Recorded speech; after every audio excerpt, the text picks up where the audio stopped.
Hi hello ಎಲ್ಲರಿಗೂ ನಮಸ್ಕಾರ. ಎಲ್ಲರೂ ಹೇಗಿದ್ದೀರಾ? ಆರಾಮಿದ್ದೀರಾ ಅಂತ ಭಾವಿಸ್ತೀನಿ. Welcome back my channel. ಇವತ್ತು ಕ್ಲೀನಿಂಗ್ ಇಟ್ಕೊಂಡಿದ್ದೆ. Bedsheet, bed cover, pillow covers ಎಲ್ಲ ಹಳೆ ತೆಗ್ದು ಬೇರೆದಾಗ್ತಾಯಿದ್ದೀನಿ. ಮಕ್ಕಳಿರೋ ಮನೇಲಿ ಅವಾಗವಾಗ ಇದನ್ನೆಲ್ಲ ತೆಗ್ದು ಕ್ಲೀನ್ ಮಾಡ್ತಾನೆ ಇರಬೇಕು. ಯಾಕಂದರೆ ಅದೇ ಕಾಲಲ್ಲಿ ಬರ್ತಾರೆ, ಕೂರ್ತಾರೆ, ಓಡಾಡ್ತಾರೆ, ಡೆಸ್ಟ್ ಎಲ್ಲ ಕೂತ್ಕೊಂಡಿರುತ್ತೆ. ವೀಕ್ಲಿ ಒನ್ಸ್ ಎಲ್ಲ ತೆಗ್ದು ಕ್ಲೀನ್ ಮಾಡ್ಕೊತೀನಿ. ಮಧ್ಯ ಕ್ಲೀನ್ ಮಾಡೋದಕ್ಕಾಗಲ್ಲ, ವಾರಕ್ಕೊಂದ್ಸರಿ ಆದರೆ ಹಾಕೋಬೋದು. ಯಾಕಂದರೆ ಮನೆ ಕೆಲಸ ಅದು ಇದು ಕೆಲಸ ಇರುತ್ತಲ್ವ, ಹಾಗಾಗಿ bedsheet, bed cover, pillow covers ಅದನ್ನೆಲ್ಲ ಆಲ್ಮೋಸ್ಟ್ ನಾನು ಮಿಷಿನ್ಗೆ ಹಾಕ್ಕೊಳ್ಳೋದು. ಯಾಕಂದರೆ ಬ್ಲ್ಯಾಂಕೆಟು ತುಂಬಾ ವೆಯ್ಟ್ ಇರುತ್ತೆ, ಹ್ಯಾಂಡ್ ವಾಶ್ ಮಾಡೋದಕ್ಕೆ ಕಷ್ಟನೇ ಆಗುತ್ತೆ, ನಿಮಗೆ ಗೊತ್ತಿರುತ್ತಲ್ವ. ಆಲ್ಮೋಸ್ಟ್ ಎಲ್ಲರೂ ಮಿಷಿನ್ಗೆ ಹಾಕ್ಕೊಳ್ಳೋದು. ಬೆಡ್ಶೀಟು, ಪಿಲೋ ಕವರು, ಸ್ಕ್ರೀನ್ ಬಟ್ಟೆಗಳು ಇದಿಷ್ಟು ಮಾತ್ರ ನಾನು ಮಿಷಿನ್ಗೆ ಹಾಕ್ಕೊಳ್ಳೋದು. ಇನ್ನು ಕಾರ್ಪೆಟ್ಟು, ಕಾಲೊರ್ಸೋ ಮ್ಯಾಟ್ಗಳೆಲ್ಲ ಇದೆ, ಅದನ್ನು ನಾನು ಹ್ಯಾಂಡ್ ವಾಶೇ ಮಾಡೋದು. ಅದನ್ನೆಲ್ಲ ಮಿಷಿನ್ಗೆಲ್ಲ ಹಾಕೋದಕ್ಕೂ ಆಗಲ್ಲ, ಯಾರೂ ಹಾಕೋದೂ ಇಲ್ಲ. ಓಕೆ, ಇದನ್ನೆಲ್ಲ ಚೇಂಜ್ ಮಾಡಿದ್ದಾಯಿತು. ಇವಾಗ ಸ್ಕ್ರೀನ್ ಬಟ್ಟೆಗಳನ್ನೆಲ್ಲ ತೆಗ್ದು ಅದನ್ನು ಕೂಡ ವಾಷಿಂಗ್ಗೆ ಹಾಕ್ಕೊತಾ ಇದ್ದೀನಿ.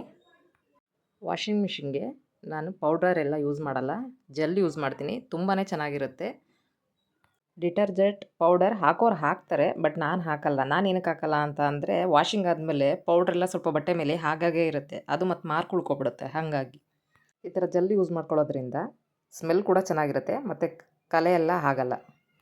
ಬಟ್ಟೆ ವಾಶ್ ಮಾಡ್ಕೊಳ್ಳೋಕ್ಕೂ ಮುಂಚೆ ಸೋಕಿಂಗ್ ಆಪ್ಷನ್ ಹಾಕ್ಬಿಡ್ತೀನಿ. ಹಾಗಾಗಿ ಚೆನ್ನಾಗಿ ಬಟ್ಟೆ ಎಲ್ಲ ಸೋಕಾಗಿ ಕಲೆ ಮತ್ತು ಕೊಳೆ ಎರಡೂ ಬಿಟ್ಕೊಳ್ಳುತ್ತೆ.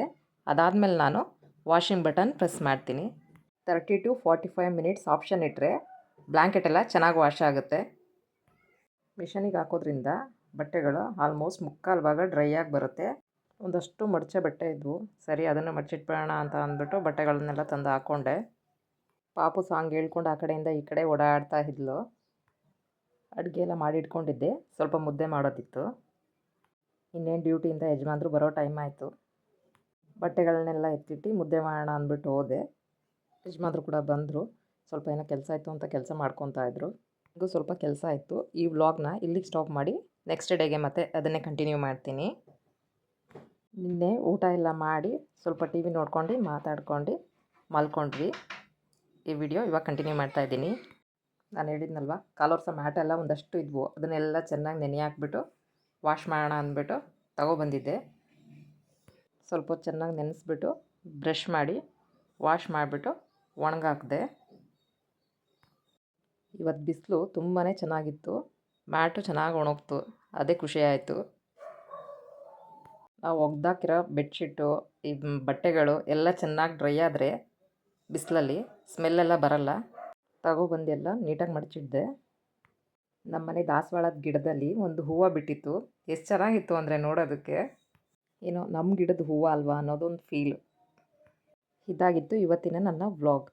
ಈ ವಿಡಿಯೋ ಇಷ್ಟ ಆದಲ್ಲಿ ದಯವಿಟ್ಟು ಲೈಕ್ ಮಾಡಿ, ಕಮೆಂಟ್ ಮಾಡಿ, ಶೇರ್ ಮಾಡಿ, ತಪ್ಪದೇ ಸಬ್ಸ್ಕ್ರೈಬ್ ಆಗಿ. Thank you for watching.